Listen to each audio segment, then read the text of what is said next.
시청자 여러분 안녕하십니까. 이제 벌써 7월 3일 자정을 넘겼는데요. 이제 마지막 심야 방송 한 편을 보내드리도록 하겠습니다. 먼저요, 윤석열 대통령이 어제 귀국하자마자 상당한 지금 뭐라 그럴까요? 큰 이 고민에 빠져 있어요. 그 고민 3대 난제다, 이런 보도들이 나오고 있는데요. 지금 한국경제가 분석하고 있는 3대 난제는요, 우선 이준석 그리고 윤핵관 사이의 갈등입니다. 이것이 큰 부담이 되고 있고, 더군다나 이준석 대표 지금 이제 윤리의 징계를 앞두고 있는 상황이기 때문에 윤핵관 즉 친윤계로 알려져 있는 이런 층에서는 이준석 그러지 않아도 지금 현재 뭐 지난번 대선 국면에서 인턴이 많이 박혔지 않습니까? 한마디로 얘기해서 윤석열 당시 후보가 내가 당 대표니까 뭐라 그럴까요? 내가 만드는 전략대로 따라와야 돼 하면서 가출까지 했다. 그리고 또 뭐 윤석열 대통령한테도요 무운을 빈다. 그러니까 안철수 당시 국민의당 대표한테 무운을 빈다. 그러니까 무운은요 본래 좋은 의미로 쓰는 말인데, 여기 이럴 때의 무운을 때의 무운은 없을 무자예요. 그러니까 운이 없기를 바란다, 이런 얘기예요. 그런 표현까지 썼다라는 점이 결국은 윤석열 후보를 잘 챙기려고 하는, 잘 모셔서 이 정권 교체를 이루려고 했던 윤핵관들 측에는요, 상당히 민털이 박힐 수밖에 없었고, 그러다 보니까 윤석열 대통령도 당시 당 대표하고 싸우면 되겠습니까? 그래서 이 어른이 애들한테 포용을 하는, 그야말로 달래는 그런 모습으로 또 지방까지 내려와 가서 달래고 오고 달래고 오고 그랬어요. 이러한 관계에서 윤핵관들의 민트를 박혔다라고 하는 것은 뭐 우리 국민들이 대부분 아는 거 아니겠습니까? 그래서 이번에 이제 윤리의 징계, 결국은 당원권 정지 이상의 징계가 결정이 될 경우는 결국은 이준석 대표는 당에서 물러나야 된다. 그런데 그러면 이준석 대표가 그대로 물러날 것이냐? 아니올시다는 겁니다. 법적 투쟁까지 하겠다라는 입장을 이미 우회적으로 밝힌 바 있어요. 그럴 경우에는 이제 여당의 내용도 커지는데, 과연 이러한 상황을 두고 윤석열 대통령이 어떻게 하겠느냐? 물론 공식적으로는 당무에 관여하지 않겠다, 이런 입장을 내놨지만은 최악의 극단적인 상황으로 치달을 때, 지금 그러지 않아도 윤석열 대통령은 지지율이 많이 빠져가지고요, 테드크로스가 눈에 지금 보일 듯 말 듯 하게 지금 가까이 와 있지 않습니까? 그렇기 때문에 뭔가 이준석 대표하고 사전에 교감을 나눌 가능성이 있는 것 아니냐. 그렇기 때문에 이번에 귀국할 적에도 공항까지 나가서 윤심을 얻기 위해 마지막 승부수를 던졌다. 이것이 정치권의 분석이에요. 그 다음에 두 번째 난제는 뭐냐면, 지금 이제 장관 후보자들의 이 강행 여부입니다. 지금 박순애, 김승희, 그 다음에 김승겸 합창의장인데요. 김승겸 합창의장의 경우에는 뭐 임명 강행에도 별다른 문제가 없어 보이는데, 박순애와 김승희가 문제예요. 박순애 교육부 장관 후보자의 경우에는 음주운전, 이것이 이제 마지막 돌발 변수로 되어 있고요. 김승희 장관 후보자의 경우는 그보다도 훨씬 더 심각합니다. 정치자금법 위반이에요. 물론 정치자금법 위반과 관련해서 실무진의 착오에 불과할 뿐이다, 이렇게 말을 하고 있지만은 여론의 지금 이 반향이 별로 좋지 않다. 더군다나 더 중요한 것은요, 이 선관위가 대검에 고발했고, 대검에서는요 즉각 중앙지검에 내려보내서 결국은 바로 수사에 착수한 상황입니다. 자, 수사에 착수한 피의자를 갖다가 지금 대통령이 임명을, 더군다나 지금 여론 이 분위기가 굉장히 안 좋잖아요, 전반적으로. 그러한 상황에서 당 내용까지 불거져 있는데 이거를 밀어붙이느냐 어려울 것이다. 당 내에서도 말이죠, 상당히 부정적인 뭐라 그럴까요, 의견들이 많이 튀쳐 나오고 있어요. 그렇기 때문에 당에서도 지금 분위기가, 물론 권성동 원내대표의 경우에는 일단 청문회를 한번 들어보자까지는 가 있는데, 그거는 뭐 원내대표가 일단 청문회까지는 간다고 얘기를 해 놔야 되겠죠. 왜냐하면 대통령의 명확한 의중이 파악되지 않았기 때문에 먼저 여당 대표가 불을 지를 수는 없지 않습니까? 그렇기 때문에 이게 둘 다 아니면 한 명만 낙마한다 하더라도 부실검증 문제가 이제 정치권의 큰 폭탄 이슈가 될 우려가 있다는 것이죠. 더더욱이 지금 하락하고 있는 윤석열 대통령의 지지율에도 타격이 될 수 있다. 그래서 고민에 빠졌다는 겁니다. 그리고 이제 세 번째 이제 고민거리는 바로 이제 원 구성 문제가 되는 거예요. 이 원 구성과 관련해서 지금 여야 간에 지금 밀당이 이루어지고 있어요. 오늘 또 비공개리에 여야 간에 회의가 협상이 있었는데요. 이 비공개 협상이다 그런지 아직까지는 논의 내용이 전혀 나오지 않고 있는데, 아마도 내일 이제 나오지 않을까 싶어요. 그래서 원 구성 문제에 관해서 이제 핵심은 야당이 말이죠. 법사위를 여당이 가져가라. 대신에 검수완박과 관련된 입법 후속 조치 이거는 더 이상 뭐라고 그럴까요? 헌재에 소송을 제기해놨잖아요. 이런 거 전부 다 취하하고 타겟투의 구성도 받아들여라. 이렇게 조건을 걸고 있어요. 근데 이 부분에 대해서도 일단 국민의힘에서는요. 이런 조건 받아들일 수 없다. 원칙대로 지금 법사위원장 야당한테 주기로 했으니까 야당한테 그냥 넘겨라. 이렇게 좀 밀어붙이고 있는데요. 지금 여당이 야당한테 힘이 붙이는 상황이 아닌가라는 생각이 들어요. 그래서 지금 이제 일각에서는요. 이번 주말이라도 이제 주말 다 지났는데 당정대 회의를 빨리 열어서 대책을 강구해야 될 것 아니냐 이런 얘기도 나오는데 지금 당정대 회의는 말이죠. 7월 7일 윤리의 징계 바로 하루 전날 열리게 되어 있어요. 그렇기 때문에 이제 당정제를 열어보면 결국 7월 7일 윤리의 결정과 관련된 대통령의 입장을 알 수 있을 것 아니냐. 이러한 지금 전망도 나오고 있는데 제가 보기에는 이 세 가지 이제 고민거리 정치가 사실상 굉장히 쉽지 않은데 성상납 증거인멸 교사와 관련해서는요. 대통령이 만약에 개입을 해서 어느 방향으로든지 결론이 날 거 아니겠습니까? 징계 또는 징계 적절한 뭐라고 그럴까요? 상징적 수준의 징계 아니면 중징계 나가는데 어느 쪽으로 결정이 난다 하더라도 지금 여론의 추이를 보면요. 무조건하고 이 역풍이 불게 돼 있어요. 약한 조치를 대통령이 슬그머니 얘기했을 때 또 중징계 조치를 얘기했을 때 다 둘 다 사단이 크게 벌어진다. 왜냐면요. 지금 여론조사의 추이를 보면 토마토 미디어 토마토와 뉴스 토마토에 의뢰해서 조사한 내용을 보면 말이죠. 징계를 해야 된다가 54%가 넘어요. 그리고 징계 내리면 안 돼. 반대가 17%밖에 되지 않아요. 3배 이상 높아. 그렇기 때문에 이거는 이대로 갈 수밖에 없는 것 아니냐. 예. 왜냐면 이게 어차피 지금 법률 투쟁까지 가겠다는 게 이준석 대표의 입장으로 되어 있지 않습니까? 그런데 대통령이 어느 쪽 얘기를 하더라도 이 법적 투쟁으로 갈 경우에는 법적 판단에까지도 영향을 줄 가능성이 있지 않나 이런 생각에서요. 제가 보기에는요. 이 윤리 징계 문제에 대해서는 더군다나 좀 윤석열 대통령의 경우에는 그동안에 검찰총장 할 때 보면 청와대가 개입하는 걸 싫어했잖아요. 실세와 관련된 거. 그러면은 지금 여권에서도 사실상 실세는 당대표다. 이렇게 볼 수밖에 없지 않습니까? 물론 대통령이 있죠. 그렇기 때문에 이러한 실세와 관련된 이 법률적 쟁점에 관해서 윤석열 대통령이 개입할 가능성은 별로 없을 것이다.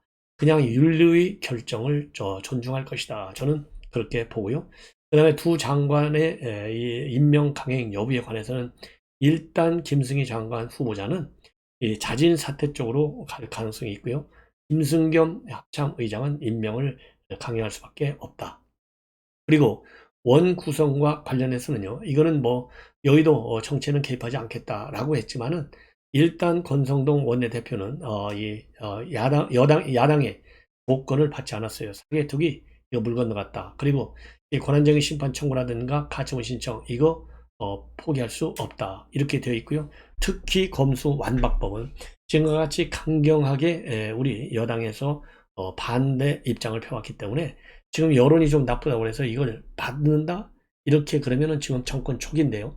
앞으로 야당의 이런 다수당의 위치는 2년 동안 변하지 않는데 벌써부터 야당에게 굴복하는 인상을 준다. 그러면요, 이 대통령의 영도 쓰지 않을 뿐만 아니라 야당의 존재 가치는 아예 없어져 버리는 거죠. 그러면은 그야말로 대통령과 당에 대한 지지율은요, 폭락을 거듭할 수밖에 없다. 그래서요, 이 원 구성과 관련해서도 원칙적 대응이 불가피하다. 저는 그렇게 봅니다. 그래서요, 여야 간의 대치 국면은 야당이 그야말로 이 원칙에 맞게, 즉 합의 원칙대로 조건 없이 법사위원장 자리를 줘야만이 여야 간의 대립 국면이 해소가 되지 않을까 생각이 듭니다.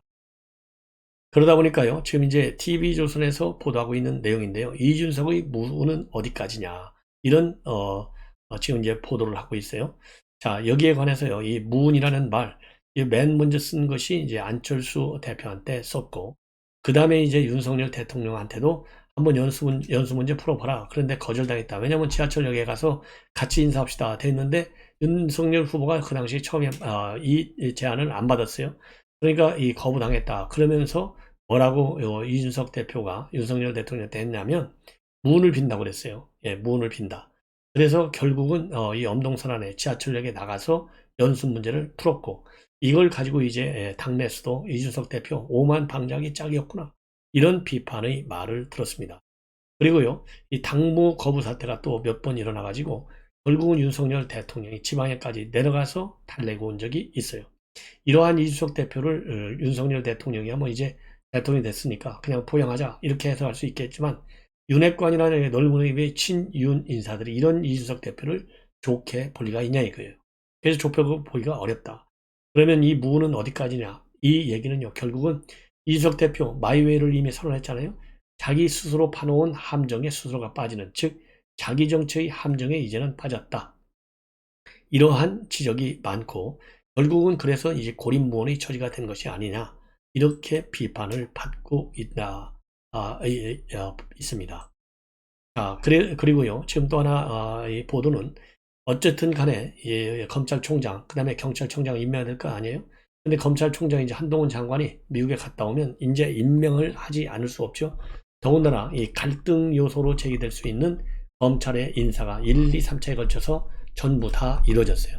그러니까 이 검찰총장 어떻게 됐든지 간에 총장이 오면 한동훈 장관 밑으로 들어가서 식물총장이 될 수밖에 없다. 이것이요, 여야 간에 거의 일치된 이 견해가 아닌가 이런 보도의 흐름을 우리가 볼 수 있고요. 그 다음에 지금 이제 경찰청장도 이제 임명을 예고하고 있는데 경찰청장도 이상민 장관이 식세이기 때문에 어차피 이것도 식물총장이나 마찬가지일 것이다. 그래서 다시 받기를 예고하고 있다. 이런 보도가 나오고 있고요. 자, 그래서 말이죠. 이 경찰청장 후보자는 더군다나 이상민 장관이 반드시 면접을 하겠다라고 되어 있고요. 어쩌면 지금 이미 면접이 진행되고 있을 가능성도 배제할 수 없다라고 봐요. 왜냐하면 이 면접 진행 중에 있느냐 이렇게 물어보니까 거기에 대해서는 얘기하기가 어렵다 이렇게 되어 있거든요. 그러니까 이 얘기는 면접이 지금 진행 중에 있다 이 얘기나 마찬가지가 아닌가 싶어요. 그래서 지금 현재 2파전 3파전으로 압축됐다라는 보도가 나오고 있는데요. 자, 가장 유력한 인물이 김광호 서울청장과 윤희군 경찰청 차장, 우철문 부산경찰청장 이렇게 3파전을 벌이는 양상으로 되어 있다고 합니다. 자, 그런데 왜 김광호 서울청장이 유리하느냐? 지금 현재 김창룡 청장도 경찰대 출신이다 이거예요. 그래서 이제 경찰대 출신은 그야말로 고위직의 90여 프로를 장악하고 있는데 일반 경찰이 구성을 보면 순경과 같은 일반 비경찰대 출신이 90여 프로라 이거예요. 그래서 비대칭 맞지 않다. 그런 지금 시각에서 경찰청장을 지금 고르고 있는데 그렇다고 본다면 비경찰대 왜냐면은요. 윤희근 경찰청 차장하고 우철문 부산청장은 경찰대 7기 동기입니다. 그렇기 때문에 이 두 사람보다는 김광호 서울청장이 유리하다. 이러한 전망이 많긴 많은데요. 아니다. 이 깜짝 발탈될 가능성도 있다. 이런 보도가 나오고 있어요. 그래서 깜짝 발탈될 경우에는 이영상 인천청장, 그리고 박지영 경기 남부청장 이런 사람들이 이제 간부 후보생이라는 거예요. 그리고 여성이 발탈될 경우에는 송정의 경찰대학장 순경 출신이라는 겁니다.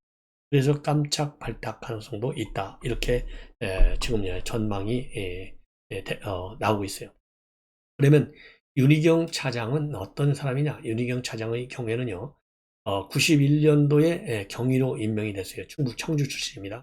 그래서 충북청의 정보과장, 서울청의 정보 1, 2과장, 경찰청 정비국장. 그래서 경찰대에서요, 대표적인 정보통으로 평가를 받고 있다고 합니다. 윤희근 차장.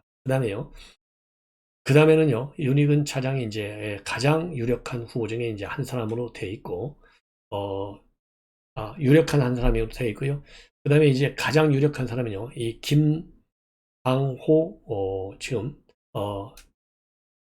김광호 서울청장이 가장 유력하다고 합니다. 김광호 청장은요, 울산 출신인데, 울산 학성고를 나오고 서울대 사회복지학과를 나왔어요. 2004년도에 행시 특채로 경찰에 입직을 해가지고, 방진 서장, 부산 해운대 서장, 그 다음에 결창철 대변인, 사이버 수사국장을 역임해서 시야가 넓고 학구적이다. 이런 평가를 받고 있다고 합니다. 그리고 우철무 부산청장은요, 김천 출신인데 유력 후보다. 그래서 경찰대 7기, 연대에서 학석사 학위를 받았고, 91년도 경위로 임명된 후에 경찰청 인사과장, 서초경찰서장, 경찰청 자치경찰 추진단장, 경찰청 수사기획조정관을 거쳤다고 합니다. 그리고요, 이 기획통으로 경찰에서는 알려져 있다고 합니다. 이번에는 말이죠, 이 한동훈 장관의 이제 미국 출장 관련인데요. 6월 30일에는 크리스토 레이 국장을 만나서 인사 검증과 관련된 시스템 이거를 들어봤고요. 그리고 연방법무부의 형사국장과 반독점 국장을 만나가지고 글로벌 가상화폐 범죄에 관해서 의견을 나눈 걸로 되어 있는데 또 예사롭지 않은 일정은 바로 5일날 뉴욕 남부연방검찰청을 방문해요. 미국 남부연방검찰청은 여러분 잘 바로 월가가 있지 않습니까? 금융정보. 그래서 이 금융 문제, 기업 문제, 기업 범죄 행위 이런 거를 다루는 이 월가의 저승사자로 평가를 받고 있어요. 그래서 본래 일정이 없었는데 이것이 느닷없이 잡혔다 나오는데 그 이유는 이 한동훈 장관이 남부지검의 증권범죄 합수단을 갖다가 전격 부활시켰지 않습니까? 그래서 여기와 관련해서 좀 벤치마킹 하는 것이 아니겠느냐, 이러한 전망이 나오고 있습니다. 그리고요, 이제 박지원 국정원장의 회복의 글이 지금 이제 화제가 되고 있어요. 뭐냐? 바로 어제 올렸는데요. 갑자기 김대중 대통령과 클린턴 대통령이 함께 찍은 사진을 페북에 올렸는데요. 이 사진 모습을 보면 이 김대중 대통령은 앉아 계시고, 그다음에 빌 클린턴이 약간 허리를 숙여서 뭔가를 골똘하게 듣는 그런 사진 하나를 올렸어요. 그러면서 이 뭐라고 올렸느냐? 이 박지원 원장은 정말 김대중 클린턴 시절이 그립다. 그러면서 클린턴은 DJ를 큰형님 아버지처럼 존경했다. 이렇게 하면서 윤석열 정부의 한미 관계에 대해서 우회적으로 비판을 하고 있는 그렇게 해석이 되는 그런 SNS 활동을 지금 하고 있습니다. 그래서 이제 글을 보면 클린턴 대통령은 김대중 대통령을 큰형님처럼 아버님처럼 존경하셨다. 이렇게 글을 올리고 정말 그리운 시절이다. 이런 해석을 달고 있다. 그리고요. 또 최근에 이 박지원 원장은 말이죠. 이 김 대통령과 클린턴 대통령의 일화를 언급했는데 이 일화가 또 네티즌들의 강한 관심을 받고 있다고 합니다. 뭐냐? 지난 17일 날 KBS, 지난달 5월 17일 날 KBS 라디오에 출연해서요. 윤석열 대통령의 도어 스태핑 이거 좀 문제가 있으니 좀 고쳐야 되겠다. 하지 말아라. 이런 얘기를 한번 했지 않습니까? 굉장히 신선하지만 반드시 사고가 난다. 예. 그러면서 이 DJ 대통령은 그렇게 말씀을 잘하시고 실력이 있다고들 했지만은 클린턴 대통령을 비롯한 각국 정상과 전화하거나 말할 때 외교부나 비서실이 써준 원고 그대로 읽을 정도였다. 이렇게 얘기하면서 이 도어 스태핑에 이런 한마디씩 하는 거 이거는 위험하다. 이렇게 얘기를 한 겁니다. 참고적으로요. 지난 5월 21일 날 한미 정상회담 때 워싱턴 포스트 기자가 윤석열 대통령한테 질문을 하나 했어요. 한국 내각에는 남자만 있다. 이렇게 질문한 것과 관련해서도 이 박지원 원장은 클린턴 전 대통령의 얘기를 전한 바 있어요. 뭐라고 얘기했느냐? 기자는 무엇이나 질문하는 것이 직업이고 그게 민주주의인데 2000년도 김대중 클린턴 정상회담 때 청와대 공동기자회견 중에 미국 기자 2명이 클린턴한테 질문하기를 루인스키 스캔들에서 질문했는데 클린턴은 얼굴 한번 찡그리지 않고 성실하게 답변했다. 이런 글을 올렸습니다. 그 당시에는요, 루인스키와의 이런 성 스캔들로 인해서 상당히 어려운 시국이었는데도 불구하고 전혀 거리낌 없이 그대로 시인했다라는 얘기를 하고 있는 거예요. 그리고 클린턴 대통령하고 이 김대중 대통령은요, 대북 정책과 관련해서 밀월 관계를 당시에 유지했어요. 왜냐하면 클린턴 대통령은 포용 정책, 김대중 대통령은 햇볕 정책을 강조한 바 있습니다. 그래서 이 클린턴과 그 다음에 DJ 대통령은 여러 가지로 공통점도 많고 또 이 관계도 굉장히 좋고 이러다 보니까 이렇게 이제 박지원 전 원장이 그립다 이렇게 얘기를 하고 그 그립다라고 얘기하는 것은 클린턴 대통령이 굉장히 잘했다. DJ 대통령이 굉장히 잘했다. 그러면 결론이 뭐냐? 윤석열 대통령은 DJ 그리고 클린턴에 비하면 상당히 좀 더 배울 게 많다. 그러니 그 DJ를 모신 사람이 누구냐? 박지원 저다. 그러니까 내가 얘기하는 이런 비평, 뭐라고 그럴까요? 제대로 좀 반영해서 수용을 하라. 이런 우회적 압박이 아닌가 생각이 듭니다. 시청자 여러분, 이것으로 오늘 이 방송은 마치겠습니다. 편안히 주무십시오.